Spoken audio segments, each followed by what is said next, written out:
Good evening, everyone. Welcome to another edition of our Full Throttle Talks here. Little podcast we put together for some NASCAR stuff. So, coming on a little bit late, had it for 6:15, running a little behind today. But we're going to get into some of the North Wilkesboro race. This is one of the first tracks NASCAR ever raced at. Went away for a while, has recently come back. This will mark the 30 years since the last point-paying race was ran here. That's a pretty long time. But we'll get into kind of what happened and how it came back. And then we'll look at the truck series. Qualifying has already been done for that. And practice and qualifying is done for the truck series. So we'll look at the lineup for tomorrow afternoon's race. I'm going to keep an eye on the weather. There's potential for rain again, which is another pet peeve of mine. Would you have rain moving into a Sunday night race? We saw what it did last week at Atlanta. Forced, the race ended at about 1:45, almost 2 o'clock in the morning. So makes it pretty rough for people who got to get up and go to work the next day. But makes it rough on the fans that are at the race. Makes it rough on everybody. So going to keep an eye on the weather, see what happens there. Hopefully, if they know it, maybe they have enough window and TNT will be a good partner with them and work on a way to maybe either move the race up a little bit, which, that has its downfalls too, because night racing is so fun. So, we'll get into some of that. We'll get into some of the lap records, some of the previous winners. We're not going to go as deep on the previous winners on this one because it's been so long. Nobody active has won there in a points paying race. Excuse me. They're, go through some of that. Like I said, look at the truck series, look at the cup series, and look at the bracket challenge, and then we'll jump out of here and get on with our Friday night heading into our weekend. So North Wilkesboro Speedway is a little over half a mile, 0.625 miles. So a little over half a mile long. It's an oval short track in North Wilkesboro, North Carolina. In 97, it started well. The inaugural season racing was in 1947. So it went from 47 to 97. The capacity listed at this track is 25,000. It's not a lot, tells you. You look at some of these other tracks we talk about where you're talking 60, 70, 80, 100,000. This is a quarter of some of that. So really small track. But man, it does some good racing there. So see where else we can jump on here. Let's see. The banking. We always like to get in that. You got 13 degrees of banking in the turns and 3 degrees of banking on the track straightaways. However, the front stretch is graded at a downhill slope and the back stretch is graded uphill. And that's because the founder, Enoch Stanley, I hope I said that name right, running out of funds when he was doing construction. I'm pretty sure that's kind of been changed by now, but I'm not 100%. But it's also not a symmetrical oval. It's asymmetrical. So, it's kind of a crazy track to look at. But it does put on some good racing. Let's see where else you want to look at. I'm just looking through some fun facts I printed off today to see what's going to jump out the most here. Of course, it's been upgraded with all the safer barriers and all that stuff. When they did do a remodel to an extent of it, they left a lot of the original structures. Just kind of touched them up a little bit. Even a tower sits there that was sponsored back in the day when the Cup was sponsored by Winston cigarettes. Those are still there. So it's kind of crazy to see that still in today's NASCAR, where there's no tobacco like cigarettes sponsoring it. You don't see Marlboro or Camel or none of that stuff. So going back, talking to, I wasn't, but somebody talked to Junior Johnson, a former NASCAR personality and racer, of course. And he says that races were held there before NASCAR sanctioned it. That's where a lot of the moonshiners would meet up and race to see who had the best cars. That was what Junior Johnson was said. And then Bill France started promoting races there. And then in 1947, they were expecting the largest crowd at a sporting event within Wilkes County at the time. At the first official race, they said they drew approximately 10,000, saw Fonty Flock win the modified feature race. Fonty Flock would definitely be on the all NASCAR name team. There's no question. You can't leave Fonty off. I mean, what the flock would you be thinking? So, with the 90s, became the big boom of stock car racing. Mike Helton, who was the vice president of competition, said there's not any room on the Cup schedule left for us to expand. But at the same time frame, they were looking at Dallas, Fort Worth, Las Vegas, and St. Louis to put new markets in because of the boom. They were trying to get, Dallas, Fort Worth, a huge metropolitan area. St. Louis, big city there.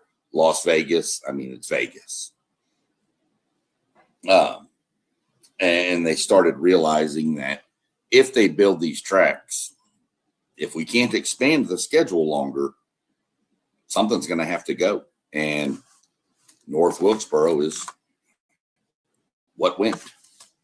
Well, along with some others too, don't get me wrong. Rusty Wallace, a name some people might know, a more recent person, but in 1996, drivers were all clamoring, saying, we need tracks that are better for us. We need better facilities on pit roads. We need bigger payouts, which, a bigger crowd. So another thing that hurt North Wilkesboro is location. It's pretty close to Bristol Motor Speedway and Martinsville, who both went under big expansions to bring in the bigger crowds. So it didn't, North Wilkesboro, hence it went away. Let's see. The main, where'd it go? There we go. You don't need this. I'm trying to get to the page. My pages got out of order. I guess I was reading them earlier. I'm trying to get to, of course, then it went away in 97. And our 96 was the last points paying race there. We'll get into who won that here in a minute. So after that race, then 2 months later, which would have been in November, NASCAR put out their 1997 season schedule. The Cup Series wasn't going to be there, but they put it out for the Busch and Craftsman Truck Series, and it was left out of all racing sanctions, or all racing from NASCAR. No trucks, no Xfinity, Busch Series then, Xfinity, or O'Reilly's Auto Parts Series now. Our Cup Series was there. They still wanted to do some sort of racing, but it just wasn't going to work. They had a stockholders meeting in December of 97, and it was officially closed with all the employees being laid off, except for one. His name was Paul Cal. He was put in charge as the caretaker of the property because he cut a deal to do that to live on the property. So that was the only employee that was ever stayed there, and he just kind of got to, I guess, live there for free as long as he took care of the property. But one man can't take care of that whole property. It's just not possible. There'd be too much to do. And then you fast forward from 97, we're going to fast forward to 2019. And Dale Jr. gets involved. And he wants to get involved to scan the track for iRacing. That's what he wants to do. So they have to get it cleaned up if they're going to do that. So he starts getting involved along with Marcus Smith, the owner, and they start going. It was seen that they weren't even sure they were going to pull this off due to the track's condition. It had deteriorated so much that writer Jordan Bianchi wrote that the facility is closer being condemned than anything else. It would require an investment of hundreds of millions of dollars to bring North Wilkesboro up to par. And that is simply not realistic. Well, 3 months later, Dale Earnhardt organized a track cleanup to remove weeds as part of the effort for the racing simulator we spoke about to come back. The scan was eventually completed and added into a simulator on May 2020. In 2021, Barry Braun, owner of a racing streaming service, met Marcus Smith and proposed the idea to run dirt races. Within the month, Marcus went on the podcast, the Dale Jr. Download, and was considering ways to revitalize it. That we haven't given up, but there's no promises, but we're still trying. 2 months later, the Wilkes Chamber of Commerce began handing out flyers trying to promote the revitalization and bringing back the track and getting it added back to the calendar. That same month, back then it was the Camping World Series. It's now the Craftsman Truck Series, but the title sponsor, Camping World CEO Marcus, I'm going to butcher his last name, Lemoine, maybe, also pledged $1 million to help for the track's revival. People wanted it back. Let's be clear. Tracks that sit for 30 years, or 27 years, 20, whatever it was, with nothing going on, don't come back without an extensive push and a lot of money. So $1 million, you already heard Jordan Bianchi mention it's going to take over a couple $100 million.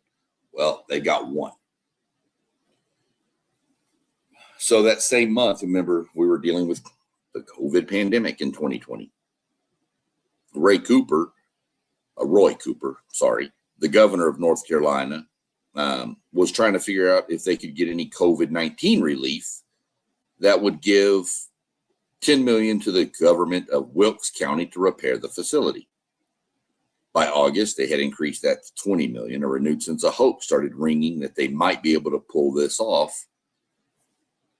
And it wound up coming in that they wound up getting it approved, and the funding had to go through a council vote, which there's no way that was going to fail. By the North Carolina General Assembly. In November, they had a vote, and the final amount came out to a total of $18 million is what they got. Within the month, they passed a vote. And if you know anything about politics, passing a vote in a month is crazy, especially with that kind of money involved. Soon after, Speedway Motorsports, who owns it, started construction and demolition of buildings immediately. Marcus Smith put revitalization plans in place, drawings. And in January of 22, stating that there was a real possibility of the facility being awarded a NASCAR Camping World Truck Series race weekend. And after all the people fighting and scratching and clawing to try to get that sliver of hope they wanted. And then on September 7th, the Athletic, or Jordan Bianchi works for, reported that NASCAR was going to move the All-Star race there. They were going to pull it away from Texas Motor Speedway and give it back for no points, just an all-star race. They took it and they loved it. And the next day it was confirmed after the Athletic broke it. It was confirmed by NASCAR. And, of course, then they had to do a ton of renovations. I mean, they had to pave the infield for the garage. They had to add the safer barriers. They had to upgrade the storm drain pipes and all these other repairs to the facility that was just sitting idle for so long to make sure, A, they look good, because NASCAR doesn't want to put something that doesn't look good on TV or for the fans. And they wanted everything to be safe and functional.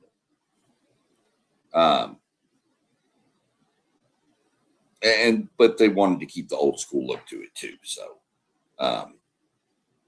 and by 23, they said we're ahead of schedule. And they started doing tire tests in late March there.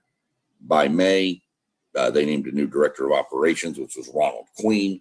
Within the month, the NASCAR Cup Series made its return, running races in late May. They were the first there in 27 years. Of course, this was a couple years ago.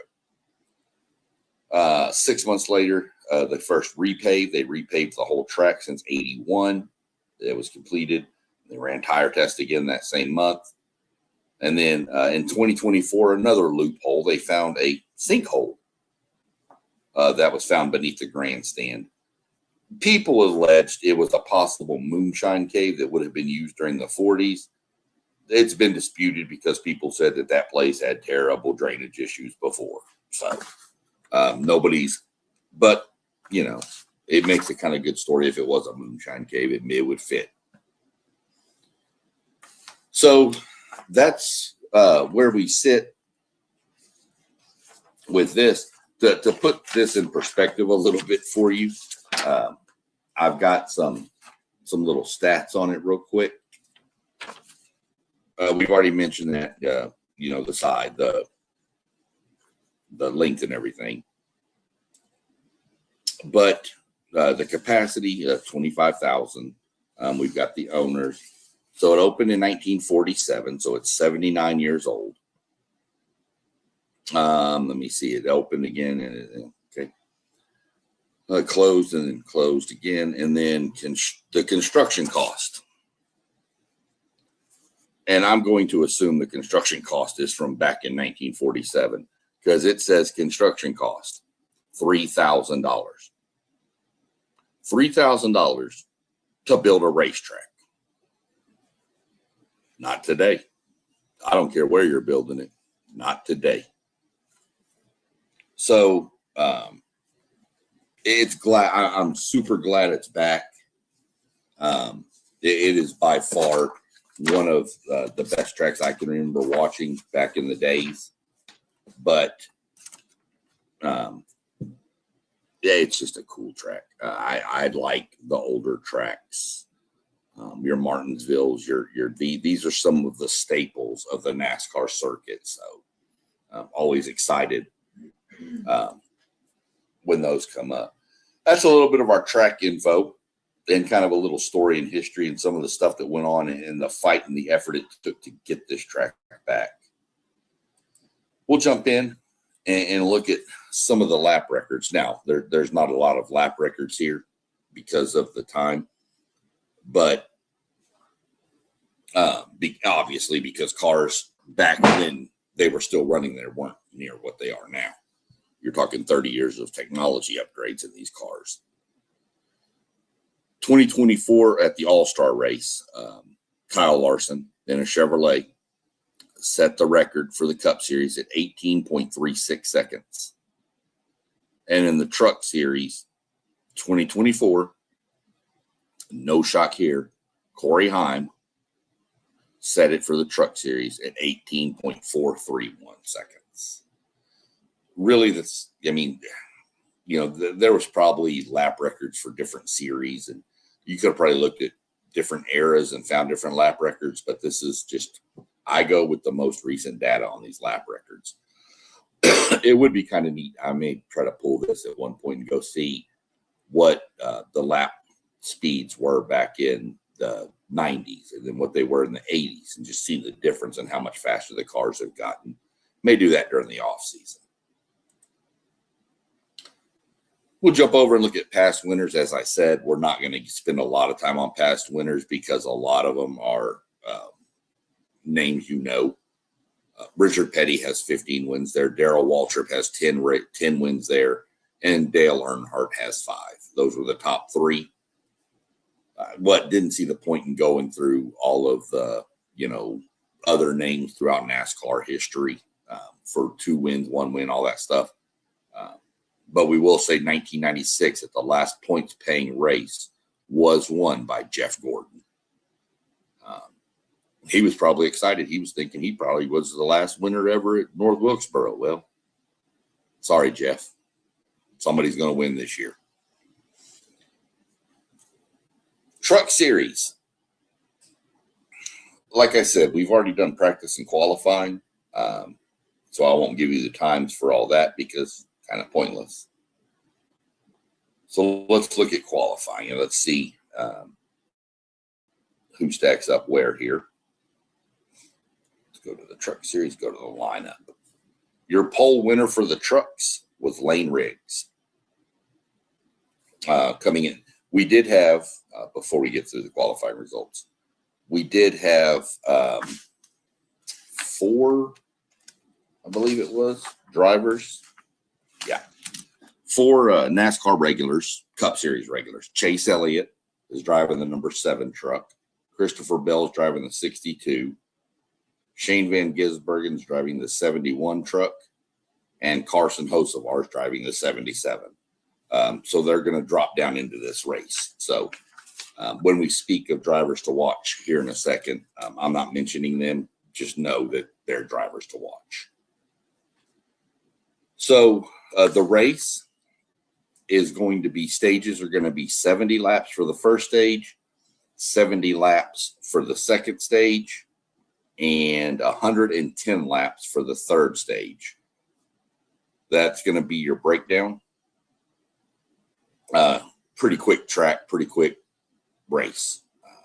And it starts at 12:30 tomorrow, 12:30 Eastern on FS1, the Fox 1 if you have their streaming, I guess, and Channel 90 if you have Sirius XM radio. So you have Lane Riggs qualified first, and then here we go with Carson Hocevar, Christopher Bell, Corey Heim, Giovanni Ruggiero, Chase Elliott, Caden Honeycutt, Grant Enfinger, Chandler Smith, and Stuart Friesen. My drivers to watch, based on what I've seen drivers do on smaller tracks, obviously you're going with Corey Heim. You never count Corey Heim out when he's in one of these races. Lane Riggs, pole sitter. Ty Majeski didn't qualify well, normally does well on these tracks. Chandler Smith is the defending winner, and we'll throw Caden Honeycutt in there too. Those are kind of just some drivers to keep an eye out for. But if you want me to pick a winner, I'm probably going to lean Corey Heim. I just don't bet against Corey Heim. He went in, I mean, he's won a Cup Series race. Granted, it was a street circuit, but I mean, Corey Heim is the next big thing. He's going to be fun to watch for the next few years, for sure. Just wish I could shift him to a Ford. So that's the truck series and some drivers to watch there. We flip over and we start looking at the Cup Series. And now I have to do math because I meant to do the math earlier, but I didn't. So give me 1 second. Let me clear this. Go 265. 185. So this, we're going to do practice is tomorrow at 5 on True TV. And you can also listen on Sirius XM Channel 90. Qualifying will follow that at 6:10 p.m. on True TV. Again, you can listen to qualifying on Sirius XM Channel 90. And then the race, tentatively, like I said, based on weather, is scheduled for 7 p.m. on TNT. You can do HBO Max for driver cams, and then Channel 90, Sirius XM. The stages are going to be 80 laps, 185 laps for stage 2. And let me see what stage 3 is. I want to say it's 185. So it looks like it's 185, 185, and 80. So you'll definitely have at least a couple of pit stops in there. They might be able to run the whole first stage under one tank of gas. Don't know about tire wear. Might need to. They also NASCAR has come out and done some changes to the front bumper to soften it.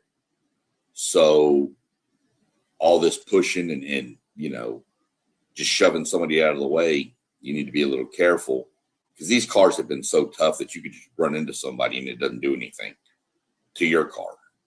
So now, not that the hope is, but I guess the hope is that it can cause significant damage to the front of your car, puncture your radiator, things like that. So that's going to be something to watch. The softer bumper could have a big say in this race. So we'll see how it plays out. There was another big change announced, but we're going to save that. We'll get more in depth from NASCAR, and it was regarding the Daytona package. So we'll get more into that as we get closer to Daytona. Drivers to watch. 2311 Racing, Joe Gibbs Racing, Ryan Blaney, Kyle Larson. The normals, William Byrons, Chase Elliott's, those kind of people. I don't put a lot of, stock. Maybe a Ryan Preece, maybe Chris Buescher, somebody like that. And you can always have some surprises. Shane Van Gisbergen did super well at Atlanta. So that's kind of a sleeper pick. Shane Van Gisbergen. My other sleepers, believe it or not, are Joey Logano.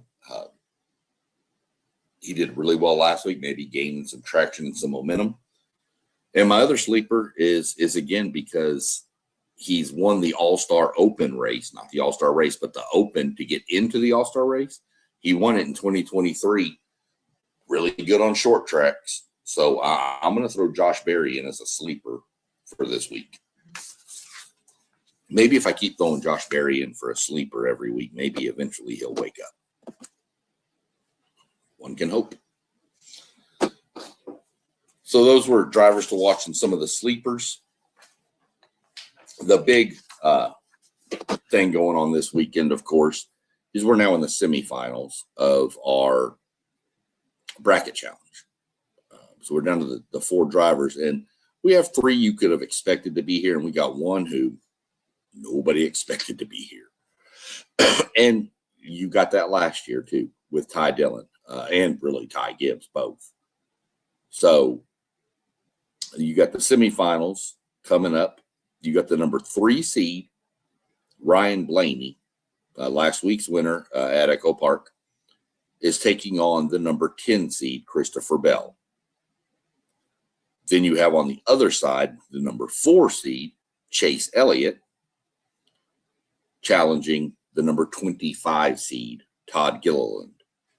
So it's always going to probably be like this, where you have one guy that's just like not supposed to be there, that's there based on head-to-head matchups and what happens in races. But my final selection when I filled out my bracket before this started was Chase Elliott beating Ryan Blaney in the final. So got to lean Blaney to get out of this and Chase Elliott to get out of this. And then, of course, next week will be the final, which is premiered to be at Indianapolis. So winner of the challenge wins $1 million. And so it's a good thing to watch. And they'll be talking about it during the race as to, where's Blaney? Where's Bell? I mean, these teams are now, yes, they want the win, but they're also going to be wondering, where's the other guy? You get down into that last stage and there's going to be Blaney on the radio. Where's Bell? Where's Bell? Where's Bell? He's 6 cars behind you. Okay. I just need to keep him there. Or for Bell, I got to find some way to go. We got one more pit stop. We got to tune this car up because I got to go. I got to get ahead of him or hope they have a bad pit stop or whatever. So it's going to bring the crews into it. And don't count Todd Gilliland out by any stretch. This is NASCAR. This isn't, this isn't any other type of sport to where, the favorite is more likely going to win. Well, Chase Elliott is more likely going to win. But there's nothing to say that Chase Elliott on a short track doesn't get spun on lap 3 and wreck his car and he's out for the race and Todd Gilliland advances with no issues. So you don't count anything out in this sport because all it takes is, it doesn't even have to be a wreck. Chase Elliott could be cruising along in about 3rd position and somebody goes into the pits, comes out, a tire's not tight, it falls off loose, he runs into it, damages the car, and he's done.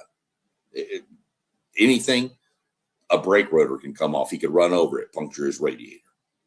There's so many things that can go wrong in a NASCAR race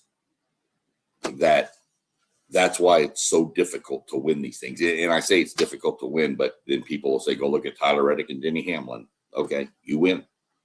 Yeah, this is something weird. You're going to have this where you have drivers winning multiple races, but being as dominant as they have is insane to me. So that's what we're looking at with the bracket challenge. Drivers to watch, sleepers.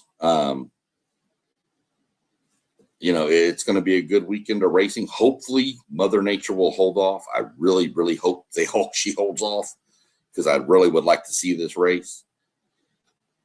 We'll see what happens. Keep an eye on NASCAR.com if you're planning to watch the race at all or even listen to it if you're driving and doing something. Keep an eye on NASCAR.com. There'll be updates. Twitter, Bob Pockris, Dave Moody, people like that are good follows.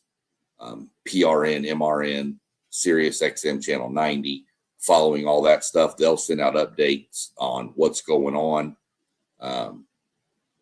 If there's been a change in the format and the schedule, ESPN normally broadcasts it too. If you have the ESPN app, you'll get the notification if you have it set up. But keep an eye out to make sure, because I'd hate for somebody to say, well, they said 7 o'clock and then they turn it on at 7 and they're in stage 3 because they started at 4. So, please, keep track of the time and keep an idea on the weather. That's the one bad thing about it. You can't race, you can't race in a downpour. They probably have wet weather tires at this track, so they can race if the track is damp, but they won't race in a downpour. That's asking for danger and chaos and things we don't want to discuss that could happen. So we'll see what happens with it. Keep an eye out. I enjoy everybody that watched. Anybody that watches this on the replay, drop your comments. I'll get your comments even later and we'll respond to them and go from there. Other than that, you see all the channels that we run here. Scrolling down at the bottom, Level Up Sports 10, Parlay Po with Blitzburg, City League TV, One Take Zaya. I'm SEC Sean. We have WTP for Life Rob. We have Post Game and a Post Game 86 podcast. Joe Moss does Level Up Sports 10. That's that one. He's doing a conversation, I think, right now, actually. So, yeah, definitely tune in. Go like, subscribe, and share all of our channels. It extremely helps us out a lot. Give us ideas on what comments you want, things like that. Other than that, y'all have a great weekend, and we'll catch up probably Monday with a review, and may wind up trying to go live again if the race is going to go on. May try to jump on live on YouTube and kind of do a watch along for a little bit. So we'll see how that plays out. Have a good evening, everyone.